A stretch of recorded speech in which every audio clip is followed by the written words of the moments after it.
الحمدللہ وحدہ والصلاة والسلام علی من لا نبی بعدہ اشہد ان لا الہ الا اللہ وحدہ لا شریک لہ واشہد ان محمدا عبدہ ورسولہ اما بعد فاعوذ باللہ السمیع العلیم من الشیطان الرجیم غیر المغضوب علیہم ولا الضالین۔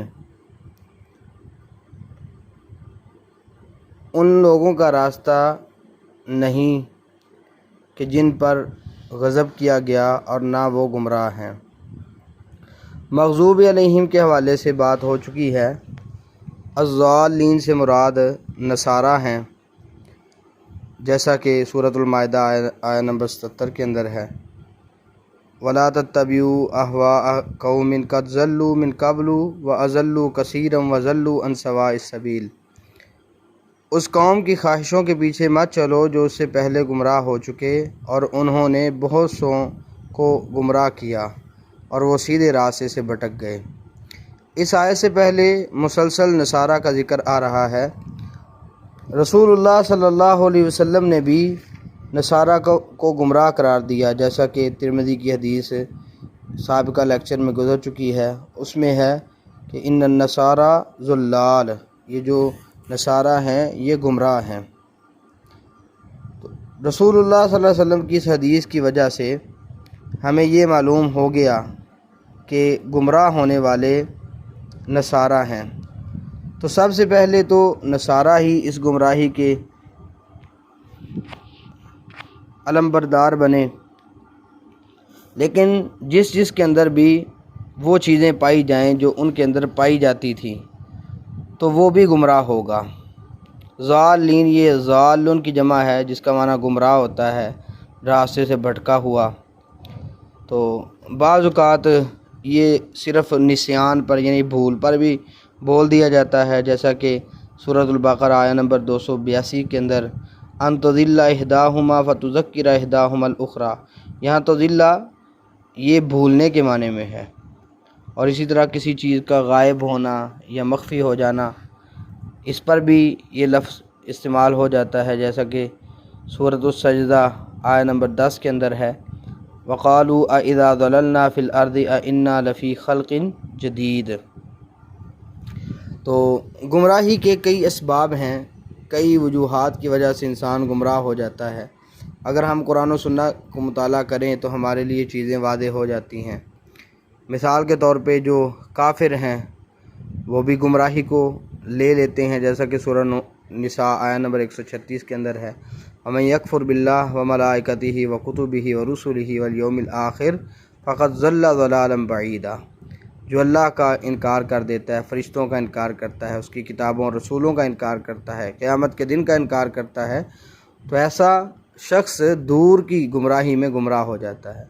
اسی طرح جو شرک کرتا ہے وہ بھی گمراہ ہو جاتا ہے، جیسا کہ سورہ نساء آیہ نمبر 116 میں ہے ان اللہ لا یغفر ان یشرک بہ ویغفر ما دون ذلک لمن یشاء ومن یشرک باللہ فقد ضل ضلالا بعیدا۔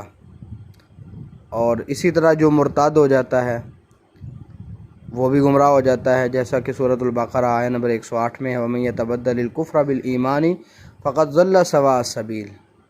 جو ایمان کے بدلے کفر کو لے لیتا ہے تو وہ سیدھے راستے سے گمراہ ہو جاتا ہے۔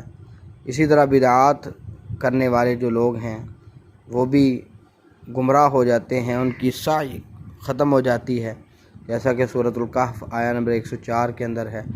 104 پوائنٹ دیکھیں الذین ضل سعیہم فی الحیاۃ الدنیا۔ اسی طرح جو شخص کافروں سے دوستی لگاتا ہے وہ بھی گمراہی حاصل کر لیتا ہے، جیسا کہ سورۃ الممتحنہ میں ہے وَمَن یفعلہ منکم فقد ضل سواء السبیل۔ جو دینی کاموں میں رکاوٹ ڈالنے والے ہیں وہ بھی گمراہ ہو جاتے ہیں، جیسا کہ سورہ نساء آیہ نمبر 167 کے اندر ہے ان الذین کفروا وصدوا عن سبیل اللہ قد ضلوا ضلالا بعیدا۔ بے شک وہ لوگ جنہوں نے کفر کیا اور اللہ کے راستے سے روکا تو وہ دور کی گمراہی میں گمراہ ہوئے۔ اسی طرح جو شخص اپنے رب کی رحمت سے نا امید ہو جاتا ہے وہ بھی گمراہ ہو جاتا ہے، اس کے بارے میں بھی ضال کا لفظ استعمال ہوا ہے۔ سورۃ الحجر آیہ نمبر 56 کے اندر وَمَن يَقْنَطُ مِن رَحْمَتِ رَبِّهِ إِلَّا الضَّالُّونَ۔ اور اسی طرح جو شخص سمجھ بوجھ حاصل نہیں کرتے ان کے بارے میں بھی یہ لفظ استعمال ہوا ہے۔ سورۃ اعراف آیہ نمبر 179 ہے، 79۔ اور اسی طرح جو رسول اللہ صلی اللہ علیہ وسلم کے نافرمان ہیں، آپ کی مخالفت کرتے ہیں، ان کے بارے میں بھی قرآن مجید نے یہی بتایا، وَمَن يَعْصِ اللَّهَ وَرَسُولَهُ فَقَدْ ضَلَّ ضَلَالًا مُبِينًا۔ جو اللہ اور اس کے رسول کی نافرمانی کرتا ہے تو وہ واضح گمراہ ہو جاتا ہے۔ تو ہم نے یہ چیز سامنے رکھ کے کہ کن وجوہات کی وجہ سے یہودیوں کے اوپر غضب آیا اور کن وجوہات کی بنا پر عیسائی وہ گمراہ ہوئے، ان کو مد نظر رکھ کے ایسے تمام اعمال سے بچ کے رہنا ہے، اور ہمارے جو تعلقات ہیں وہ اللہ رب العالمین کو راضی کرنے والے ہوں، اللہ تعالیٰ کی ناراضگی والا کوئی بھی کام نہ کریں، وگرنہ وہی معاملات جو ان یہودیوں میں آئے، عیسائیوں میں آئے، ان وجوہات کی وجہ سے انہوں نے اپنے اللہ کا غضب حاصل کیا اور گمراہ ہو گئے، ٹھیک ہے۔ اور خصوصاً یہ جو عیسائی ہیں ان کے اندر ایک تو غلو پایا جاتا ہے، جیسا کہ ابن مریم کے بارے میں انہوں نے الہ تک کا لفظ بول دیا، ٹھیک ہے، عین اللہ تعالیٰ کہہ دیا، تین میں سے ایک خدا عیسیٰ بن مریم کو قرار دیا، ٹھیک ہے۔ یہی معاملہ قبروں کو مسجدیں بنا کر وہاں سجدہ گاہ یعنی ان کو بنا لینا، اور احبار اور رہبان کو رب کا درجہ دے دینا، یہ ساری خرابیاں عیسائیوں میں پائی جاتی تھی۔ انہی وجوہات کی بنا پر وہ گمراہ ہوئے۔